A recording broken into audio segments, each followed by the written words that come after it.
శీతాకాలంలోనే దొరికే మామిడి అల్లంతో పులిహోర ఎలా తయారు చేస్తారో ఈరోజు చూసేద్దాం. దీనికోసం ఒక ప్యాన్ అనేది పెట్టుకోండి. దాంట్లో కొంచెం ఆవాలు, జీలకర్ర, మినపప్పు, శనగపప్పు, అలాగే పల్లీలు, పులిహోరకి పోపు ఎలా కావాలో ఇవన్నీ కూడా వేసేసుకోండి.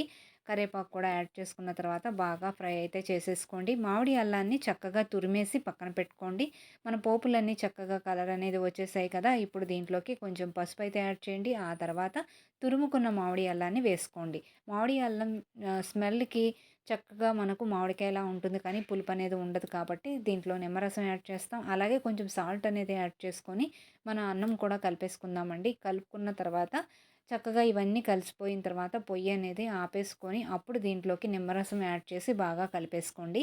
ఇది కలిపిన వెంటనే తింటే బాగోదండి. ఒక 5 నిమిషాలు పక్కన పెట్టుకున్న తర్వాత బాగా ఈ ఫ్లేవర్స్ అన్నీ కూడా పట్టుకుంటాయి దీనికి రైస్‌కి అనేది. అప్పుడు మన పులిహోర రెడీ అయిపోతుంది. చాలా హెల్తీ, టేస్టీ కూడా.